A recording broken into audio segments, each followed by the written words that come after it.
You gave her the best years of your life, the steady hands, the quiet loyalty, the part of you that always shows up no matter what.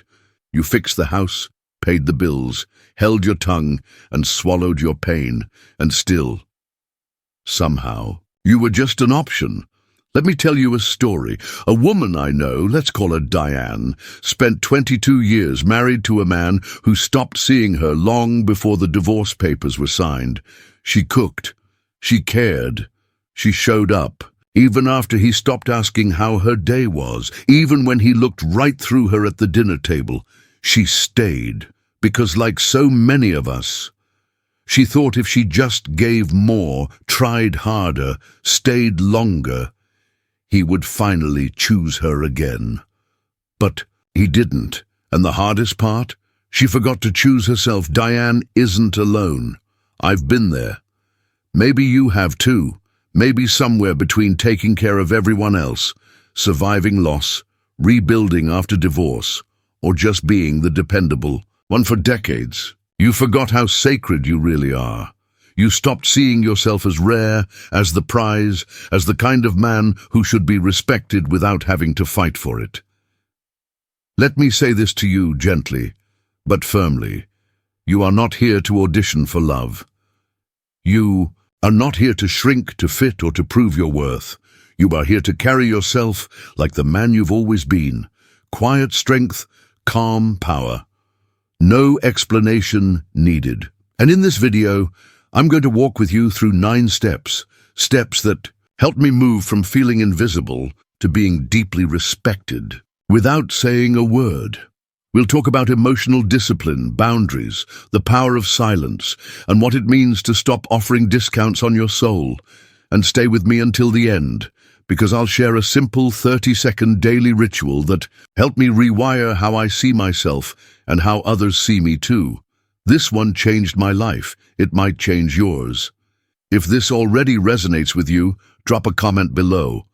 No more discounts. I know my worth. I read everyone. Let's begin. There's something almost universal that happens to us as we age.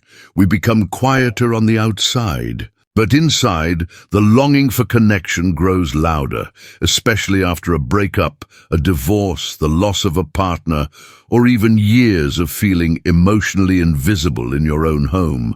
And somewhere along the way, we start asking, why doesn't anyone choose me anymore? That's a hard question to sit with. But here's the truth, and it may sting a little. It's not that we aren't worthy of being chosen. It's that we started believing we had to beg for it. Let me tell you about James. James is 58, divorced, kind-hearted, steady. After his marriage ended, he started dating again. He brought his full heart into it, texted first, planned thoughtful dates, made her feel heard and adored. But she rarely returned the same energy. He'd wait for her to reply, reread their conversations, second-guessing if he said too much or not enough, and worst of all, when she cancelled last minute or disappeared for days. He didn't walk away. He tried harder. Because deep down, James believed that if he just showed her how good he was, eventually she'd choose him. But that's not how real love works. The moment we begin performing for approval, we forget who we are. We become mirrors, reflecting what we think they want, while hiding the very qualities that make us powerful. And here's the cruel twist. The more we try to prove our worth, the less they seem to value it. Because validation, when it's begged for, becomes noise, and noise gets tuned out. Let that settle for a moment. You are not noise. You are music, but only for those who know how to listen. Has this ever happened to you? Maybe it was someone from a dating app who seemed great in the beginning. Then the energy shifted, the attention faded, and you started overcompensating. Do you recognize this pattern? If so, stay with me, because this next shift might just set you free. Let me share something that hit me like a gut punch years after my divorce. If you don't know your worth, the world will price you cheap, and it won't even be the world's fault. It'll be because you didn't step in first to say, no, I'm not available for that kind of treatment. We live in a world that celebrates flash over depth, shiny over steady, loud over true. But real worth doesn't scream. It doesn't chase or beg or broadcast. It doesn't need to be loud. It just needs to be known by you before anyone else. And that brings me to Sheila. Sheila is 62, a retired nurse, tough as nails, but still carries a heart full of grace. After her husband passed, she stepped back into the dating pool, cautiously. One night, she went out with a man who spent the entire evening talking about his ex, barely asked her a single question. She smiled, nodded, paid for her half of the meal, and went home. And when he texted her 3 days later, asking to hang out, Sheila said yes, not because she was excited, but because, like a lot of us, she didn't want to start over. She didn't want to feel alone. She told herself, well, maybe it's better than nothing. But one night, after dinner and a glass of wine, she sat in her kitchen with the lights off and asked herself, why am I settling for being noticed when I deserve to be cherished? That question changed everything. Because here's the truth. Value isn't just about how others treat you. It's about what you allow, and real worth. It's steady. It's internal. It doesn't get handed to you. It gets claimed. Let me be crystal clear. Knowing your worth isn't arrogance. It's alignment. It's the quiet confidence of someone who's walked through heartbreak, loss, disappointment, and still stands whole. So here's a simple image I want you to keep in mind. Two people walk into a pawn shop. One carries a diamond, raw, unpolished, but priceless. The other, a shiny trinket from a department store. The owner, not knowing the difference, offers them both the same low price. But the problem isn't the owner. The problem is that the diamond carrier didn't know what he was holding. And that's what so many of us do, especially in midlife. We carry decades of wisdom, humor, tenderness, and strength, but we hold it out to anyone and ask, is this enough? Brother, stop asking. Start remembering. Here's a practice that helped me. I call it the value journal. Each night, write down 3 things you gave that day: your presence, your patience, your humor, your loyalty, not to impress anyone, but to remind yourself that your energy is sacred, that you offer something rare. Do that for a week. You'll start to see it. You are layered, you are seasoned, you are valuable, not because someone said so, but because you finally see it. And when you carry that kind of self-awareness, people feel it even in your silence. Try this. Next time you walk into a room, say nothing. Just hold your posture like you belong, because you do. Now that we've begun to reclaim your value, it's time to talk about something a lot of us struggle with: giving ourselves away too cheap. Let's get into that. Now that we've begun to reclaim your value, it's time to talk about something a lot of us struggle with: giving ourselves away too cheap. Let me ask you something personal. How many times have you said yes when your heart whispered no? How many times have you swallowed your truth to keep the peace, even when it hurt? For many of us, especially after 50, we've been conditioned to think that being agreeable makes us easy to love, that having needs makes us difficult, that wanting more means we're ungrateful. But here's the truth: every time you lower your standard just to be accepted, you're offering a discount on your soul. And brother, you weren't born to be on clearance. Let me tell you about Howard. Howard is 67, a widower, soft-spoken, loyal, the kind of man who shows up for people, no questions asked. He met a woman through a mutual friend. She was vibrant, charming, always had something going on. At first, he enjoyed being needed. She'd call when she wanted help moving furniture, needed someone to vent to, or just didn't want to eat alone. And Howard, he always answered. He told himself, at least I'm useful, at least someone needs me. But one day, his 12-year-old granddaughter looked at him and asked, "Grandpa, why do you always look sad when your phone rings?" That question, it cracked something open. Howard realized he wasn't being loved. He was being used. He wasn't being valued. He was being available. He was offering luxury at a convenience store price. And the hardest part, he trained her to treat him that way, because every time she called and he showed up, every time she disappeared and he forgave, every time she crossed a line and he said, "It's okay," he was sending a message. You don't need to respect me. I'll still be here. I want you to hear this clearly. Forgiveness is beautiful, but forgiveness without boundaries becomes permission. You are not weak for saying no. You are not selfish for protecting your peace. You are not difficult for asking to be treated well.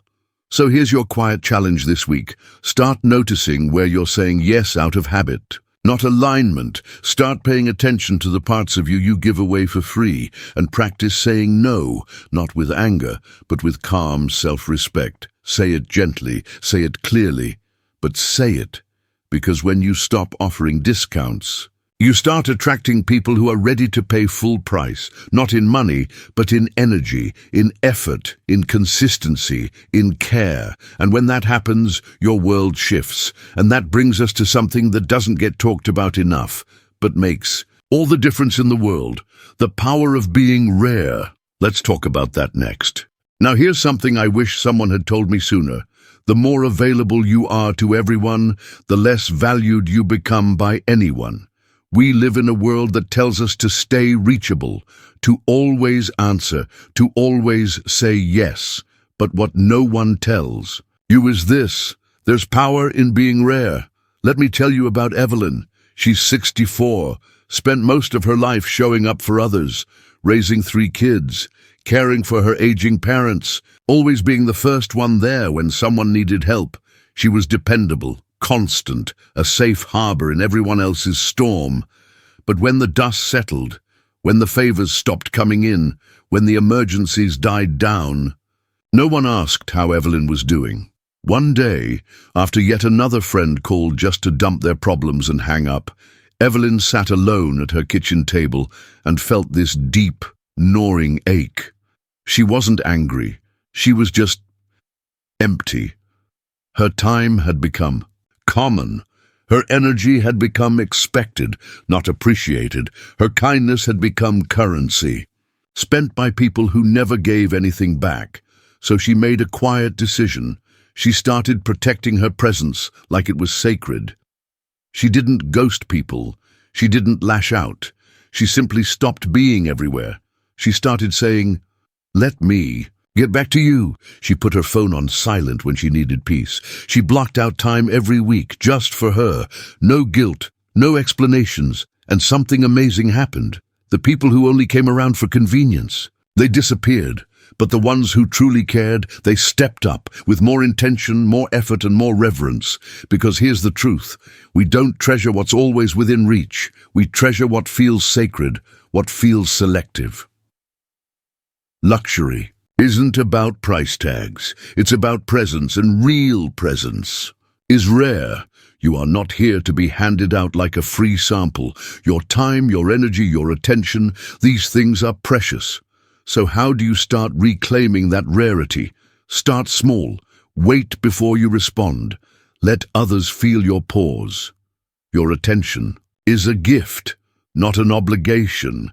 Then stop being the first to reach out all the time. Create space. Let people show you who's willing to meet you in the middle, without chasing. And most importantly, limit access. Not to punish anyone, but to protect your peace. You don't need to announce your boundaries, just embody them, quietly, consistently. And here's the wild part. People will feel the shift, even in your silence. You'll stop attracting those who want easy access and start drawing in the kind of people who know how to treat something valuable, because the rarest men, they're not loud, they're grounded. They walk into a room and shift the energy without saying a word. That's where your quiet power lives. So ask yourself gently, where have I made myself too common? Where can I create just a little more mystery, a little more space, a little more peace? Because the moment you stop giving yourself away for free, you become unforgettable. And now that we've talked about your value and your rarity, it's time to take this one step deeper. Let's talk about emotional discipline, what it means to feel deeply but still hold lightly. You ready? Let's go there together. There's a kind of strength most people never talk about. It doesn't come from lifting weights. It doesn't come from pushing harder. It comes from this, feeling deeply but holding lightly. That's emotional discipline. Let me introduce you to Robert. Robert is 60, always had a big heart, the kind of guy who gave 100%, no matter what. If he loved you, he gave you everything, no walls, no hesitation, just presence. But that love came with a cost, because every relationship, whether it was romantic, family or friendship, left Robert feeling drained, discarded, unseen. Why? Because while he knew how to feel deeply, he didn't yet know how to hold those feelings lightly. If someone pulled away, he'd chase. If they didn't respond, he'd overtext. If they criticized him, he'd shrink, or worse, apologize for who he was. And one day, he sat across from me and said, "I don't want to stop caring, but I'm tired of losing myself every time I do." That's the moment the shift begins. Emotional discipline doesn't mean shutting down. It doesn't mean becoming cold. It means becoming conscious. You can still feel, still love, still show up with heart, but you stop tying your peace, your worth, your stability to someone else's response. Because here's the truth: you can care and still walk away. You can love and still say no. You can be kind without being controlled. That's what changes the game. And believe me, I've seen it over and over again in our stage of life. The men who stay calm under pressure, the men who don't flinch at rejection, the men who don't chase attention or validation, they're the ones who draw real respect. Because in a world that reacts to everything, stillness becomes power. So how do we start building that kind of power? We begin with the pause. When someone upsets you, don't respond immediately. Take a walk, breathe, let the storm pass. Because that space between reaction and response, that's where your strength lives. Next, listen to your inner dialogue.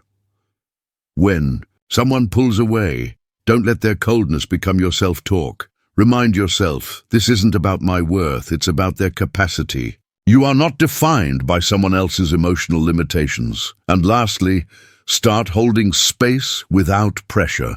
Let others show you who they really are, without you forcing connection, because when you stop chasing, you make room for alignment.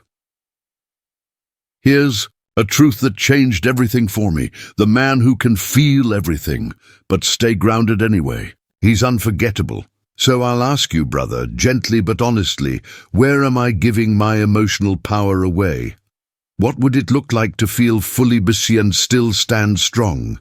Because when you learn to do that, you stop being taken for granted and you start being deeply respected. Now, so once you've found that emotional center, you're ready for the next level. You stop explaining your standards and start living them. Let's go there. There comes a time, especially after 50, when you stop trying to convince people of your value, and instead, you simply embody it. You've probably spent years explaining yourself, why your time matters, why you have certain boundaries, why you need more than surface-level connection. But let me tell you something I've learned the hard way. People don't change because of your explanations. They change when your actions don't flinch. Let me introduce you to Carol. She's 59. Bright, intuitive, quietly powerful. After walking away from a long-term relationship that left her exhausted, she made a quiet promise to herself: no more justifying who I am. So when she re-entered the dating world, she did it with quiet standards, not loud declarations. If someone texted her late at night just to chat but never made plans, she didn't argue, she just didn't respond. If they showed up late and didn't apologize, she simply didn't schedule a second meeting and the right people. They noticed, Because when your behavior reflects your self-respect, you don't have to say a word. Your energy becomes the message. I'll say that again for the men in the back. Your energy becomes the message. Every time you calmly walk away from what doesn't align with your values, you raise your worth without ever raising your voice. And this path? It's not about being rigid, it's about being rooted. So the next time you're tempted to explain why you won't tolerate inconsistency, neglect, or disrespect, pause, ask yourself, do I need to say this, or can I just live it? Because when you live it, day in and day out, something happens. The people who can't match your standards, they'll fade away. And that's where we're headed next, because the next step on this journey is detachment from those who can't rise. With you, there's a story many of us were told when we were younger, that love means holding on, no matter what, that if you care enough, try hard enough, wait long enough, they'll change, they'll come around, they'll choose you back. But by the time you reach your 50s, 60s, or 70s, you start to see the truth. Letting go isn't giving up. It's honoring your growth. Let me tell you about Sam. Sam is 65. He'd been casually dating a woman for a little over a year. There was chemistry, sure, but the connection, it was uneven. One week she was warm and engaged. The next, she pulled away and vanished into silence. And every time Sam tried to talk about it, to ask for more clarity, more honesty, more depth, she'd change the subject. Or worse, make him feel needy for even asking. One night, he sat with a cup of coffee, staring out the window. And he asked himself the question I think every man over 50 must face at some point. Why am I still holding on to someone who keeps me guessing? The answer came quietly, like most truths do. He was afraid to be alone. But what he realized next changed everything. Being alone is not the same as being lonely. And when he truly got that, he began to let go, not from anger, not from bitterness, but from clarity, from self-respect, from peace. Here's the thing, brother. If someone can't meet you where you are, they're not meant to walk beside you. You don't need to lower your standards to be more acceptable. You don't need to convince anyone to match your energy, your emotional depth, or your steady presence. Some people simply can't, and that's okay. Let them go. Without resentment, without guilt, without a final speech or dramatic goodbye, because detachment, it's not about being cold, it's about finally being warm toward yourself. And when you reclaim that emotional space, you make room for something rare, the quiet power of your own silence. That's what we're going to talk about next. The moment your silence speaks louder than anything you could say, that's when your presence starts to shift the room. You know, we're taught all our lives that if we want to be heard, we have to speak up. Be louder, be clearer, be more convincing. But somewhere in your later years, if you've been paying attention, you discover this sacred truth. There is power in silence, not the silence of avoidance, not the silence of fear, but the silence of a man who knows who he is and no longer needs to explain it. Let me introduce you to Maria. Now I know we've mostly talked about men here, but Maria? She's 72, a retired school teacher, and one of the calmest, wisest people I've ever met. At a family gathering, someone made a jab about her being single for so long after her divorce. It was meant to sting. Most people would have defended themselves, cracked a joke, tried to shift the conversation. Not Maria. She just smiled, took a sip of her tea, and turned back to her conversation. That was it. And yet, the entire room felt it. Later that evening, her niece came up to her and said, "Aunt Maria, I hope I have your grace one day." Here's the truth of it, my friend. Silence doesn't mean weakness. It means you no longer need the room's approval to feel peace in your chest. It means you've stopped performing, stopped chasing, stopped explaining, because when your energy is calm, when it's anchored in truth and self-worth, people feel it before you say a single word. So the next time someone pushes your boundary, dismisses your voice, or tests your patience, pause. Breathe.